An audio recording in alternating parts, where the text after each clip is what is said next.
Hi friends, ഇന്ന് നമുക്ക് റാഗി കൊണ്ട് നല്ല ടേസ്റ്റി ആയിട്ടുള്ള ഒരു ജ്യൂസ് തയ്യാറാക്കാം. അപ്പോൾ ഇത് കുടിച്ചാൽ റാഗി കൊണ്ടാണ് ഇത് ഉണ്ടാക്കിയതെന്ന് ആരും പറയില്ല. അത്രയ്ക്കും ടേസ്റ്റിയാണ് കേട്ടോ. റാഗി ഇഷ്ടമില്ലാത്തവർ പോലും ഇത് ആസ്വദിച്ച് കുടിക്കും.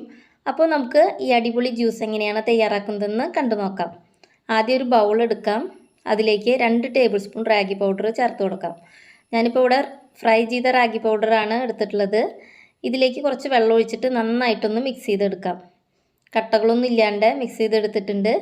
ഇനി സ്റ്റവ് ഓണാക്കിയതിന് ശേഷം ഒരു പാൻ അടുപ്പത്ത് വയ്ക്കാം.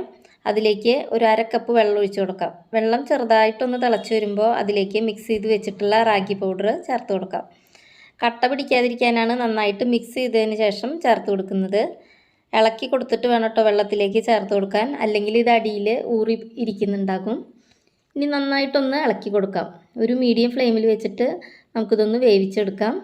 ഇത് പെട്ടെന്ന് തന്നെ വെന്ത് കിട്ടും. കൈവിടാതെ ഇളക്കിക്കൊണ്ടിരിക്കണം, അല്ലെങ്കിൽ അടുക്കി പിടിക്കാൻ ചാൻസ് ഉണ്ട്. അതിനാലാണ് ഇളക്കിക്കൊണ്ടിരിക്കണം എന്ന് പറയുന്നത്. റാഗിയുടെ ടേസ്റ്റ് ഇഷ്ടമില്ലാത്തവർ കുറേ പേരുണ്ട്. പക്ഷേ ഈ രീതിയിൽ ജ്യൂസ് തയ്യാറാക്കുമ്പോൾ എല്ലാവരും താല്പര്യത്തോടു കൂടി തന്നെ ഇത് കുടിക്കും. അത്രയ്ക്കും ടേസ്റ്റിയാണ്. റാഗി കൊണ്ടാണ് ഇത് ഉണ്ടാക്കിയതെന്ന് ആരും പറയില്ല. റാഗി വളരെ ഹെൽത്തിയാണ്. ഇതിൽ calcium, iron, protein, minerals, antioxidants എല്ലാം ധാരാളം അടങ്ങിയിട്ടുണ്ട്.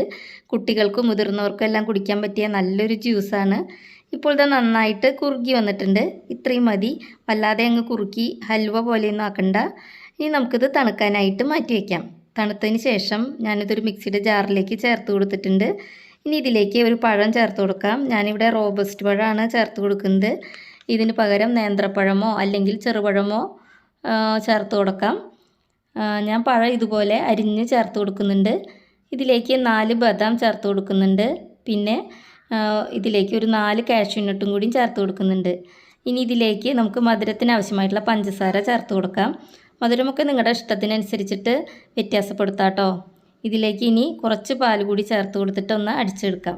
പാൽ കുറച്ച് ചേർത്താൽ മതി. കൂടുതൽ ചേർത്താൽ ഇത് നന്നായിട്ട് അരഞ്ഞു കിട്ടില്ല. ബാക്കിയുള്ള പാൽ നമുക്ക് പിന്നീട് ചേർക്കാം.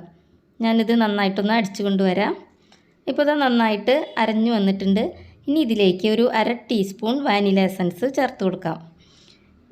ഇതിന് പകരം നിങ്ങൾക്ക് ഏലക്കപ്പൊടിയോ അല്ലെങ്കിൽ ബൂസ്റ്റോ എന്ത് വേണമെങ്കിലും ചേർത്ത് കൊടുക്കാം കേട്ടോ. ഞാനിപ്പോൾ വാനില എസൻസാണ് ചേർത്ത് കൊടുക്കുന്നത്. ഇനി ഇതിലേക്ക് ബാക്കിയുള്ള പാലും കൂടി ചേർത്തിട്ട് നന്നായിട്ടൊന്ന് അടിച്ചെടുക്കാം. ഞാനിപ്പോൾ ഇവിടെ 2 കപ്പ് പാലാണ് കേട്ടോ എടുത്തിട്ടുള്ളത്.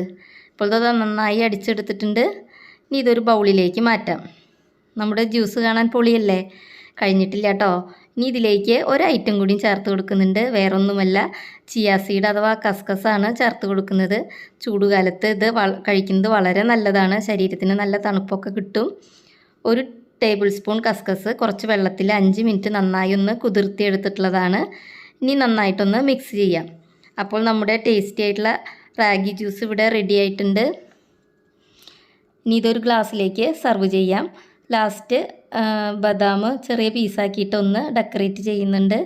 ഈ ജ്യൂസിനെ കുറിച്ചിട്ട് ഞാൻ കൂടുതലൊന്നും പറയുന്നില്ല. നല്ല ടേസ്റ്റിയാണ്, അതേസമയം ഹെൽത്തിയാണ്. എല്ലാവരും ട്രൈ ചെയ്ത് നോക്കണം. എന്നിട്ട് ഫീഡ്ബാക്ക് അറിയിക്കണം. വീഡിയോ ഇഷ്ടമായ ലൈക്ക് ചെയ്യാനും ഷെയർ ചെയ്യാനും മറക്കരുത്. അതുപോലെ ആദ്യമായിട്ട് വീഡിയോ കാണുന്ന കൂട്ടുകാരെ ചാനലൊന്ന് സബ്സ്ക്രൈബ് ചെയ്തതിന് ശേഷം ബെല്ലൈക്കൺ ഓൾ ഓപ്ഷൻ അടിച്ചിടാൻ മറക്കരുത്. അപ്പോൾ അടുത്ത നല്ലൊരു വീഡിയോ ആയിട്ട് നമുക്ക് വീണ്ടും കാണാം. അതുവരേക്കും ബൈ.